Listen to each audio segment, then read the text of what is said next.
Magandang gabi mga kahuwan. Narito na ang weather update today.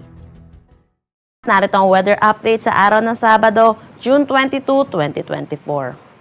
Wala pa rin naman tayong binabantayang anumang bagyo or low pressure area sa loob at labas ng ating Philippine Area of Responsibility. Pero itong southwest monsoon bahagyang humina at nakakaapekto na lamang dito sa western section ng Southern Luzon.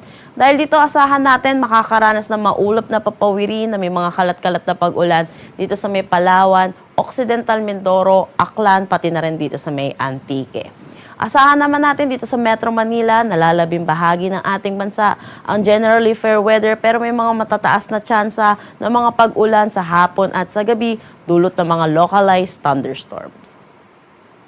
Para naman sa magiging panahon natin bukas, kung makikita po natin sa Luzon, makakaranas po tayo ng maaliwalas na panahon dahil sa bahagyang paghina nitong southwest monsoon.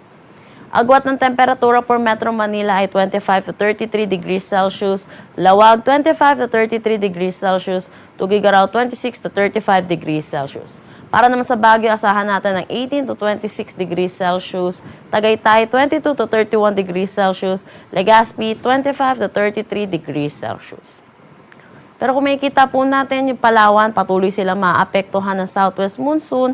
Pero ito yung hihina na, kaya possible po sa mga susunod na araw, wala na pong maapekto itong southwest monsoon dito sa may Palawan. Asahan po natin sa Palawan, makakaranas pa rin sila ng maulap na papawirin na may mga kalat-kalat na pag-ulan. Agwat ng temperatura for Puerto Princesa at Calayan Islands, 25 to 31 degrees Celsius.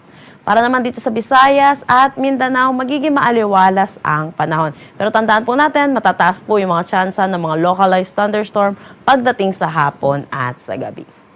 Agwat ng temperatura for Iloilo, Tacloban, Cebu at Zamboanga, 25 to 32 degrees Celsius. Para naman sa Cagayan de Oro, 24 to 32 degrees Celsius. Davao, 25 to 33 degrees Celsius. Wala naman tayong nakataas na anumang gale warning sa anumang seaboards ng ating bansa. Ang sunset mamaya ay 6:28 p.m. at ang sunrise bukas ay 5:28 a.m.